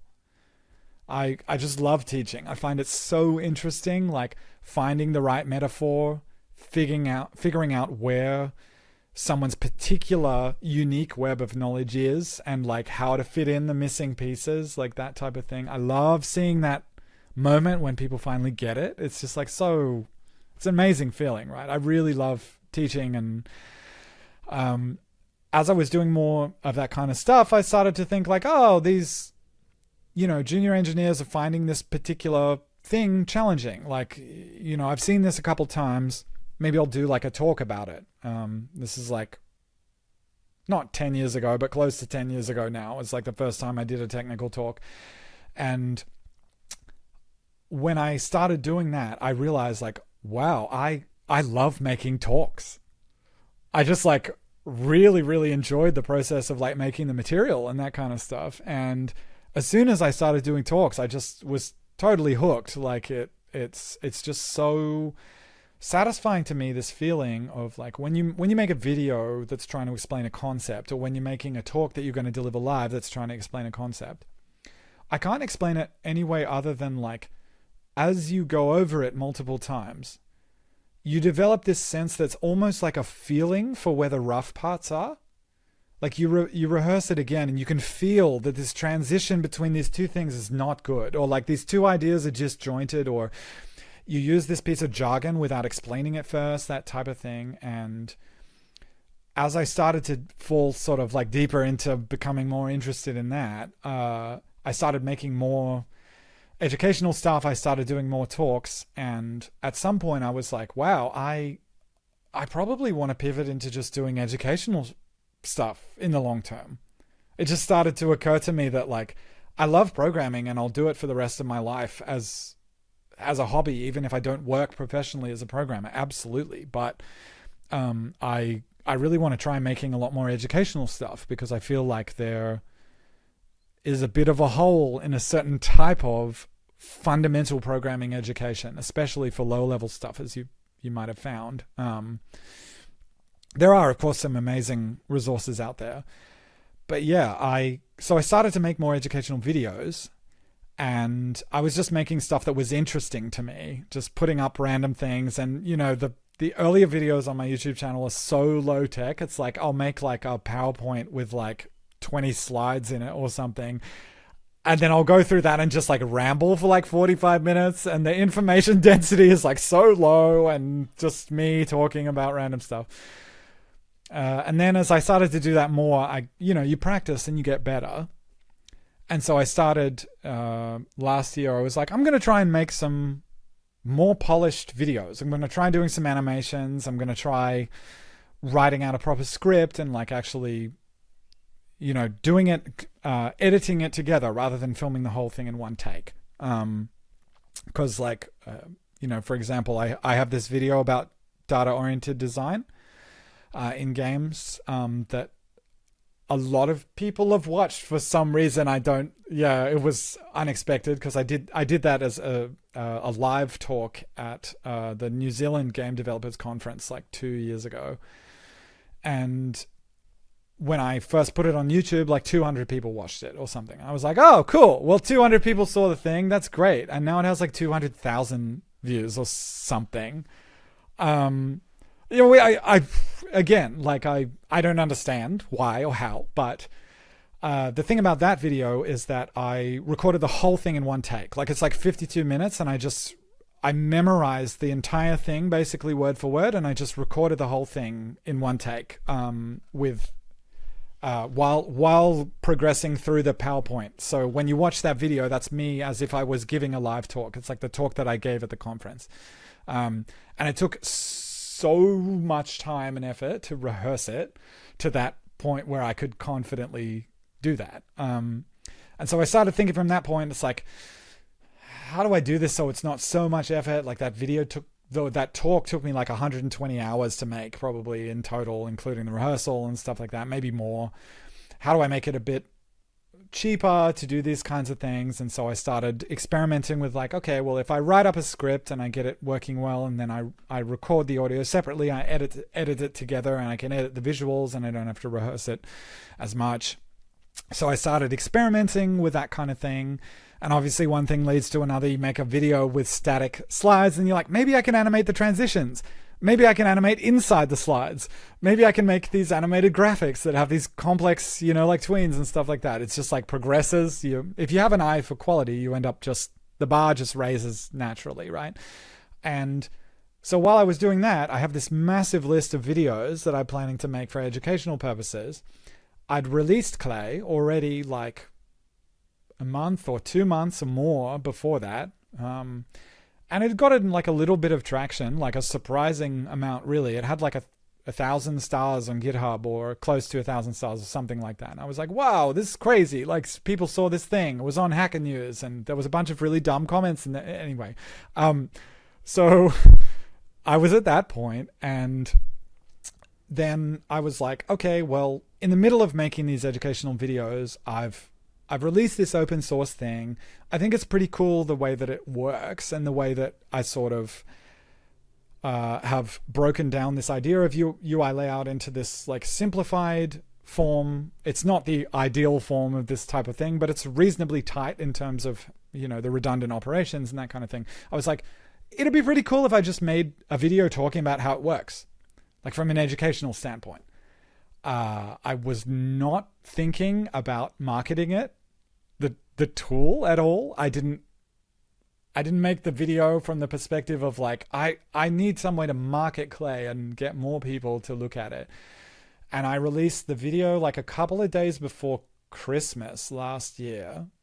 And I'm supposed to be doing Christmas like things with family, and my digital life is just like descending into abject chaos at this point. Like, it's just like, it was actually unbelievable, the response that like the original thing got when it was released. It was just crazy. Like, and I couldn't figure, at that point I had gotten YouTube comments like so infrequently that I just responded to every single one. And that was just the way that I did things. Like, someone wrote something, I'd just write a response. And so initially at the beginning, I was like trying to do that, and it was just physically impossible to do. And then at some point I had to just like stop. It was all just like a very bizarre kind of thing. But it was never originally the intention to make a marketing video or anything like that. I never really intended for Clay to become this big thing in the first place that I I had to maintain. Realistically, it was like I made something that I thought was cool, and I just felt like better than just releasing the cool thing and hoping other people would figure it out. If I explained it in a accessible way, people might find it more useful. That was my reasoning. And I'm just, it's been wild so far since then. Very, very unexpected. But yeah, I'm super grateful for what's happened. Do you remember how much views and traction this video got? I don't really look at that kind of stuff at all anymore because it does weird things to my brain. Like I realized very early on that like looking at the number or like looking at the graph affects the way that I think in a way that I don't like. As in like, if I start looking at like, oh, this video did well and it had this type of thumbnail and it talked about this type of content and it did this blah, blah, blah. I should do more of this. Your brain starts trying to optimize based on the data. And I'm a very strong believer in the idea that data just like really damages your intuition. Like people can feel intuitively like incredibly strongly about a particular thing. And I'm mainly talking about like professionals who have been in an industry for a long time and who've developed like a strong intuition about certain things. Their intuition's telling them very strongly. They see a graph that indicates something that's like the opposite of what their intuition is telling them, and their inner voice just switches off completely. And I've seen people do incredibly stupid things because they thought that the graph was indicating something that they knew was wrong. But there's just something about the numbers that just causes your brain to malfunction. You know what I mean? It silences like the inner voice, which we're all, as professionals, we're all trying so hard to listen to because that's where our creativity comes from. You know what I mean? So I tend to not really look at any of that stuff at all. Like I look at comments that people leave, obviously. And when people ask questions, like I respond to them and that kind of thing. But I generally like batch it. Like I will look at comments like either once a day or once every couple of days, and I'll just go through them all at once, like all the new things, and just respond to the stuff that I need to. Because I want to be working on my other stuff in a way that's completely natural and without the influence of like these voices in my head being like, oh, well, when you make videos about this particular thing, they do really well, so you should do more of that. It's like, I don't want to hear that. I just want to make the stuff that feels natural for me to make. So I kind of pursue that type of thing. When I stopped looking at Clay, it was in somewhere of the multiple 100K kind of views. Which is, again, I can't imagine seeing that many people in one spot. It's just a number. It's a number that's abstract to me. You know what I mean? Yeah. There is an extension that hides YouTube views. Oh, interesting. I use that. That's cool. Yeah, I should look at that. You should. You would find it quite interesting if you looked at the way YouTube looks for me. I am a big user of like the adblock plugins in browsers to like delete like specific elements. Okay. So my YouTube homepage is just a big white square. So there's no recommended videos at all. And when I open a video, it's just like the video player in the top left. Like there's no recommended videos down the side. There's no comments. There's no anything. Stripped down to the essentials. Yeah, because I hate when I click on when I go to a video to watch it, I want to just watch the video. I don't want to have this stuff like invading the side of my vision, trying to tempt me to click on random things. Like I just want to concentrate on the thing that I'm watching. You know, I don't tend to do multiple things at one time. Like I tend to, when I'm programming, like I'm just sitting there in silence, like typing the code in the file. I'm not really doing anything else. I don't really have music playing or anything like that. I can't really concentrate on the two things at once. So yeah, I find that helps a lot. Okay. I have to ask, do you use Vim? So, not now. I don't use Vim now. For writing C, I use CLion just because the autocomplete for C is quite good. It works with macros and that kind of stuff, and it has all the built-in stuff just so that you don't have to organize a bunch of unrelated tools and kind of coalesce them into some working environment. CLion, it's got a decent built-in debugger. Like it supports CMake out of the box, so I don't have to worry about configuring any of that nightmare of stuff. It's just reasonably good, and now it's free. Like it used to cost money, and I paid for it when it cost money. So like now that it's free, yeah, it's cool. I used to use Vim a decent amount just because when I first started working, that was like the only option. So my first job, I was doing like a whole bunch of odd job stuff within like sort of not really an IT, a kind of a combo IT department. It's like they did hardware support as well as like writing little pieces of bespoke software for people in the building to use. So it was like the classic like nerd environment. Like we were in this tiny, super hot office. There was like 20 computers in there, just like on all the time, like underneath the desks, on the desks, everywhere, just like paper everywhere. Stuck in there with two absolutely insufferable nerds like me, and it was great. It was, amazing kind of environment. But the reason that I bring that up is because we had servers all over the building. We had machines under our desk everywhere. Most of the machines were Linux. They were headless, so they didn't have a desktop environment. You couldn't remote desktop into them or anything. So I would just spend my day just like SSHing everywhere. And when you SSH into like a really old machine or like something that's been newly provisioned, there's not really any editor on there. So I would just use the local, not even Vim, the VI installation that was just on the box. And like I just learned to use Vim and the Vim family of stuff that way. Like some of them are primitive enough that they only have nano. But yeah, I got used to using Vim everywhere that way just because you have to use it when you're SSHing somewhere. Like I know that you can tunnel editors over SSH somehow. I couldn't be bothered to set that up properly, so I just went with the tools that were there. And my boss was like the full-blown like, wearing the Vibram toe shoes, using a split ergonomic keyboard and like a mouse ball instead of a mouse, Vim mode, Dvorak, the whole thing. So yeah, he was really into it. That's an interesting thing. Like Vim, you know how Vim's like a fad sorry, I don't mean to call it that. I don't want to offend anyone. Vim's come back into fashion, right? NeoVim obviously is like a cool little thing. There's lots of nice plugin stuff I've seen there.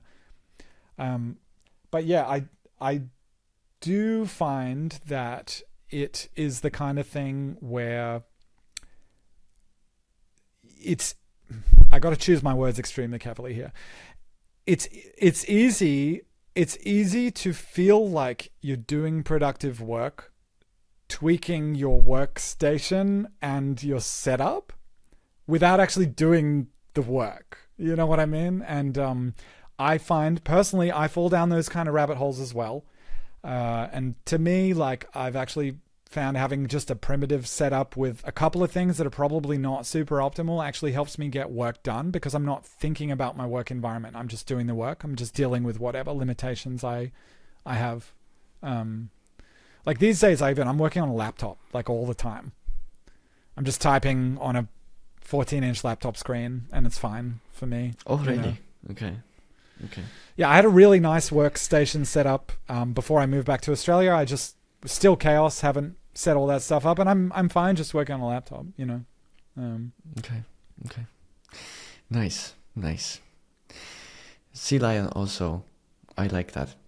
I like JetBrains IDE, and they're awesome. I think for between like Vim or Emacs and some kind of IDE, a lot of it boils down to me in terms of debugger. Like if you want to have a proper debugger support, you cannot really do Vim, right? Like you have this DAP kind of thing, but it's not the same.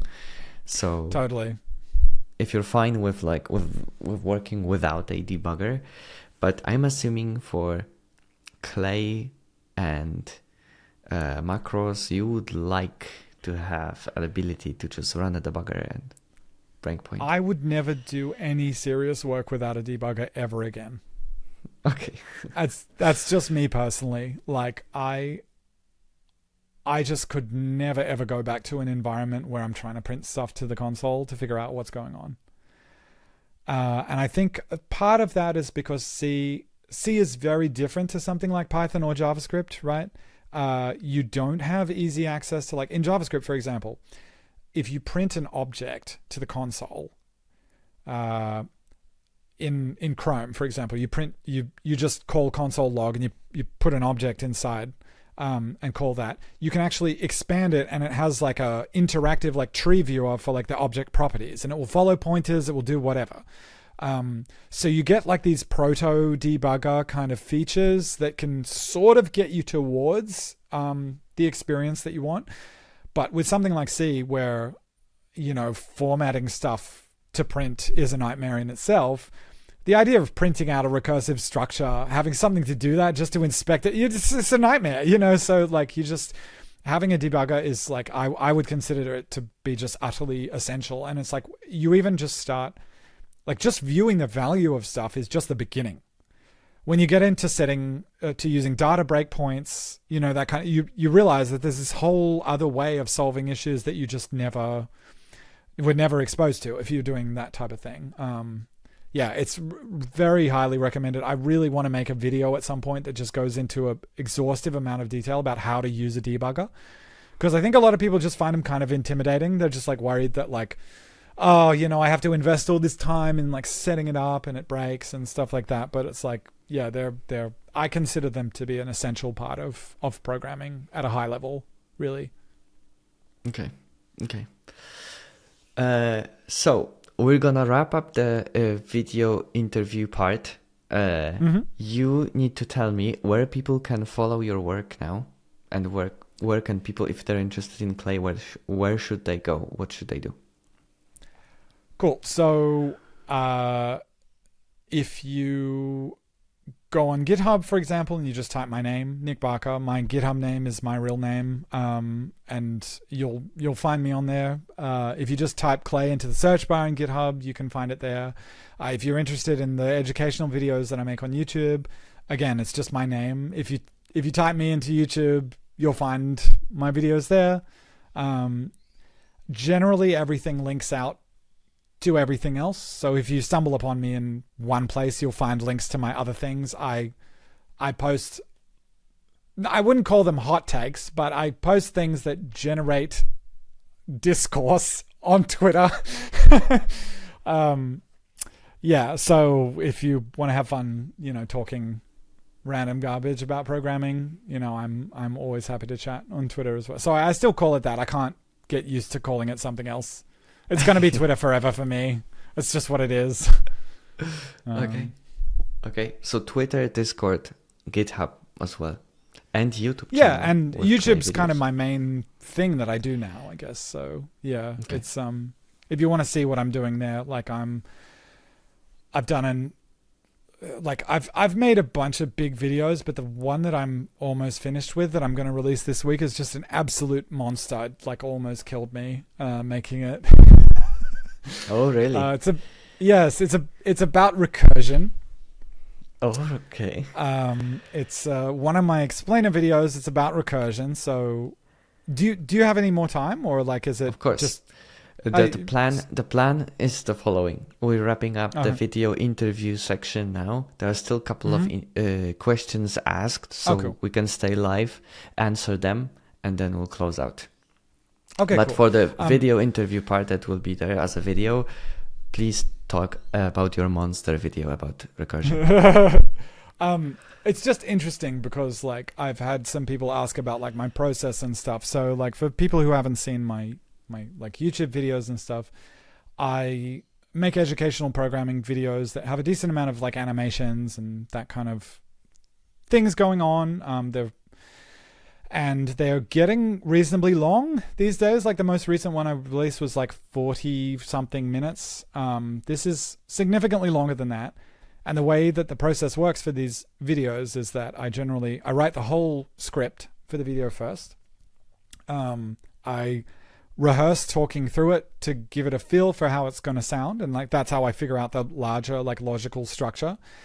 Once I've finished doing that, I take that into I use Canva to make basically the equivalent of like PowerPoint slides. And so I make slides with all of the graphics on them to like block out the like rough graphics of what's going on. Once I finished all of those, I then animate all the slides, the transitions, I animate all the code, like do all of that stuff. That takes a decent amount of time as well. In I Canva. spit those out. Yes, inside Canva. So Canva also supports like animating and stuff, and I use those tools. Then I spit those out as videos and I bring them into Final Cut. I cut it together with, I record a voiceover of all of the audio in the script, and I have parts marked in the script for where I'm going to talk into the camera. So I record out all of the audio parts, and then I record the parts of me talking into the camera, the particular parts like that. I get all of those put in order. I bring those all into Final Cut with the videos, the animated videos that I spit out of Canva.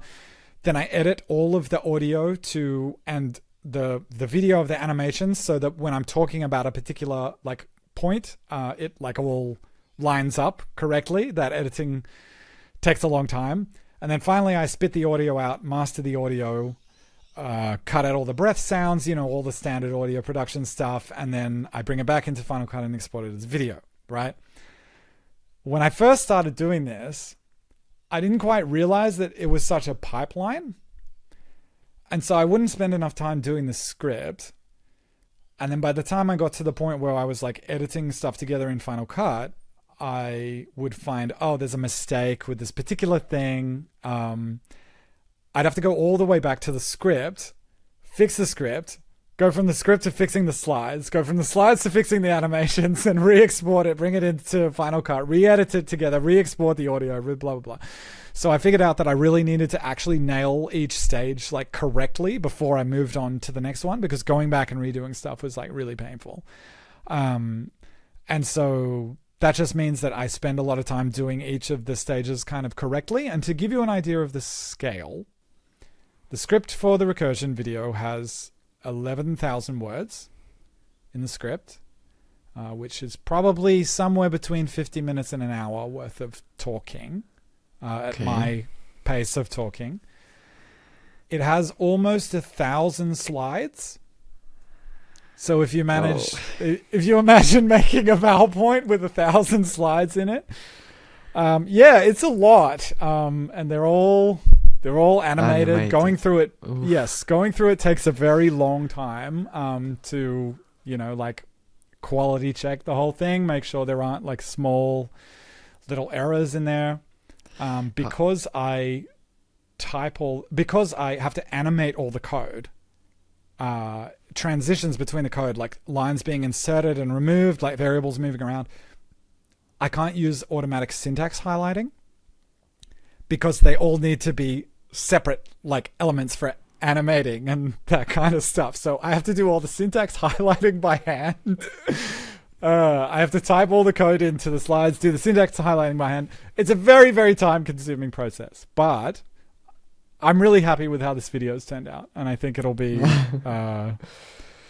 for a lot of people who feel like they have a shaky foundational understanding of how recursion works and like what it is. I'm hoping this video will be able to like clear up some of those things for people, and I'm happy with how it's turned out, but it did take a very long time to do.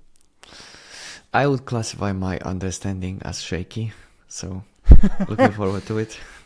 Yeah, and what I talk about in the video is, there's probably a good reason for that. I think it's not taught well, is my summary of it. Like my nice summary of it is that it's not taught well in general. And it's, my feeling is that if you go through a degree program and the majority of people don't understand a particular thing, that's an indication that it's a problem with the material and not with the people. Right? It's easy to forget that like educational programs are supposed to educate. And like if you're failing to do that apart from your best students, in my opinion, you're failing, right? Like you're not doing it correctly. Leaning into survivorship bias is a very easy thing to do as a teacher, to be like, oh, well, my best student in the class learned the thing, so why can't anyone else? It's like, well, they would they would have taught themselves the concept without there being even a teacher there. So yeah, I feel quite strongly about that kind of thing. Okay. How much time did it take to produce the video then? When did you start? Oh God. I mean, I'm looking at the moment at it takes about 2 hours a minute for these videos is roughly the time conversion. So 30-minute videos, roughly 60 hours. 50-minute video to an hour is like 100 to 120 hours of work kind of thing. So it's expensive. They're not cheap to make time-wise. So it's it's been going for a while, and like moving country in the middle of doing it hasn't exactly helped with the amount of time that I've had to work on it. But I'm really hoping that now that I'm back in like the groove of things, I'll be able to put out a few more reasonably quickly. And they're just so, like, they're grueling, and there are parts that are really hard, but they're just so fun to make. Like, making that kind of thing, you come out of the other end with such a deeper understanding of the concept yourself. It's like, because you have to go down all the rabbit holes if you want to teach it properly. You know what I mean? You don't want to make a lecture with a shaky understanding yourself. And like, as you dig in, it's just fascinating. Like, programming software is fascinating. And having time now to dig into the fundamentals, I'm just really appreciating learning things myself at a deeper level than I did before. Seeing the similarities between things I thought were different, that type of thing. Nice. Awesome. That's a high-end note that we can use for closing out the video. Thank you so much for joining me for the interview. You're so welcome. I as I said to Wookash before, it's like, it's totally surreal for me because I love this podcast, and it's like being on the set of a TV show you really like, and like seeing how it's not like it's like, you know, the buildings are fake and stuff like that. It's just like really, it's very strange being here, but I really appreciate you taking the time. Yeah. Thank you so much for joining.